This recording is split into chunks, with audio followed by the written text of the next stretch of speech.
राम राम बेसारी छोटी गुड़िया ने। और एक बनना है ना मेरे पास मैसेज किया कि जीजी तेरी वीडियो देखी तेरे बेटे की, और फिर बाद में पता चला तेरा हस्बैंड भी कौन है। बहुत दुख होया तेरी वीडियो ने देख कर, तेरे बेटे की फ़ोटो ने देख कर बहुत दुख होया। मतलब तो कैसे बर्दाश्त कर रही है उस बेबे ने क्या बताऊँ।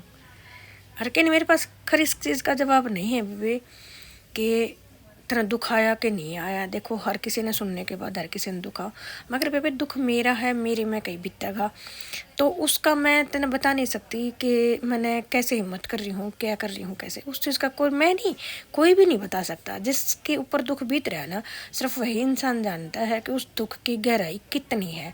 दूसरा आदमी कोई भी सिर्फ ये बात कह सकते हैं कि भाई मैं तेरा दुख समझ सकूँ। बेबे कोई किसी का दुख नहीं समझता, मैं भी किसी दूसरे का दुख ने मैं भी नहीं समझ सकती, मैं नहीं करती नहीं।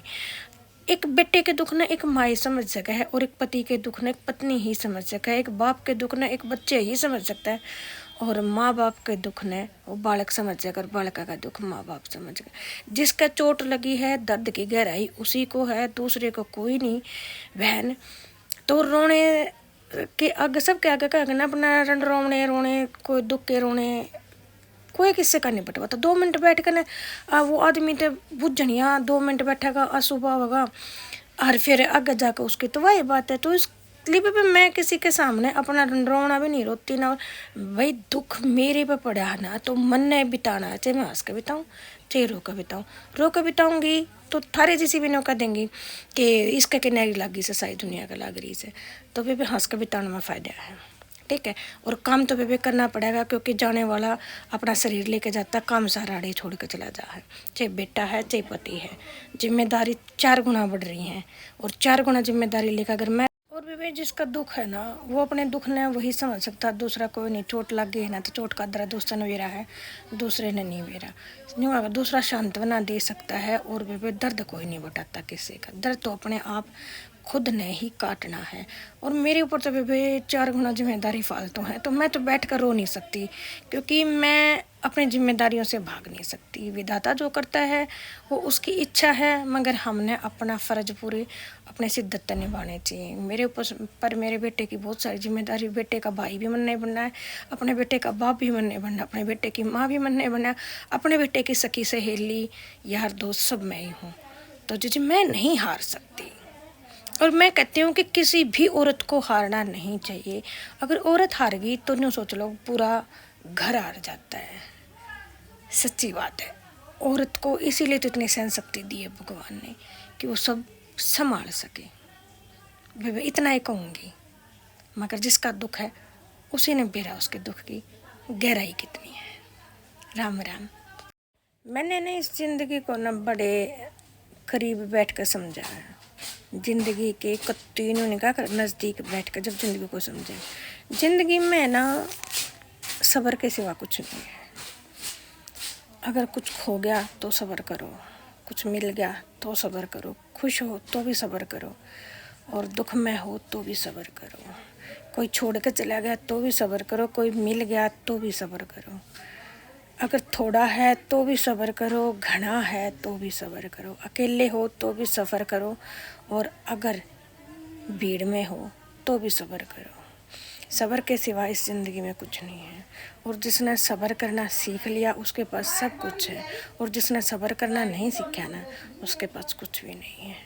यह एक सच्चाई है ज़िंदगी में। जो सब्र करना सीख गया ना, जितना ज़्यादा सब्र और शांति सीख गया, ज़िंदगी आसान हो जाती है। ज़िंदगी में कठिनाइयाँ उतनी ही रहे हैं, ज़िंदगी में कठिनाइयाँ किसी की कम नहीं होती, मगर सब्र करने वाले के पास उस कठिनाइयों से निकलने का तरीका मिल जाता है, क्योंकि वो सब्र के साथ सोचता है।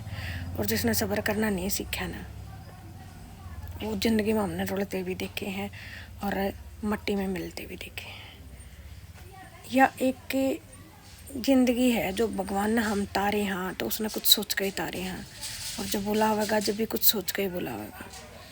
तो जो ये बीच का किरदार है ना हम तो सिर्फ उसके हाथ की कठपुतली हैं, वो जैसे नचाएगा जिधर डोरी लाएगा हमारी हिलती चली जाती।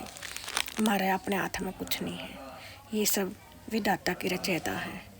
हम तो सिर्फ उनने निभान लाग रहे हैं जो मरते उसने जिम्मेदारी दे रखी है। ठीक है, तो बेबे मैं तो इस चीज़ ने बहुत मानती हूँ, ज़िंदगी में सब्र के साथ कुछ नहीं। ज़िंदगी एक बार ख़त्म सी होगी थी, मगर सब्र करके फिर शुरू कर दी। एक पल के लिए लगा था कि ज़िंदगी ख़त्म हो गई, अब ज़िंदगी में कुछ नहीं बचा। मगर फिर बहुत सोच विचार किया, बहुत समझा, बहुत सोचा अपने बैठ कर, एकदम से फिर सोचा नहीं, हार नहीं सकते, वापस ज़िंदगी फिर शुरू कर दी। फिर सब्र कराया है, सब्र करके चल दिए कि कोई किसी का नहीं, अकेले ही जिस चलना है, जिसके साथ हमने जीने के सपने देखे थे उसके बिना भी जीना पड़ रहा है ना। जिसके साथ अगर ज़िंदगी के बहुत कुछ सपने सजा लिए थे, वो टूट के बिखर के चकनाचूर हो गए, और फिर हम ज़िंदगी में इतने मजबूर हो गए कि हमने ज़िंदगी दोबारा शुरू करनी पड़ रही है, और अकेले करनी पड़ रही है। सफ़र में ऐसे ही चलाएंगे, अच्छे से ज़िंदगी बितावांगे, अच्छे से।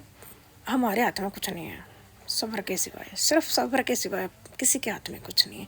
हम कह देते हैं कि वो हमने छोड़ कर चला गया, वो दुनिया में तो चला गया, ऐसा क्यों?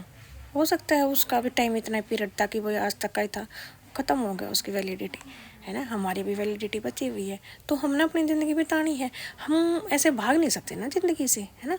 अपने आप तो अपनी सांसें ख़त्म नहीं कर सकते, तो सांसें ख़त्म नहीं कर सकते तो आगे का जीवन तो जीना पड़ेगा, जीना पड़ेगा तो कमाना पड़ेगा, कमाना पड़ेगा तो भाई मुस्कुराना तो पड़ेगा, है ना।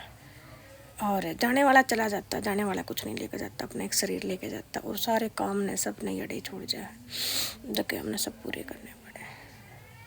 सच्ची ज़िंदगी में सब्र के सिवा कुछ नहीं है, केवल सब्र और हिम्मत और हौसला, बस।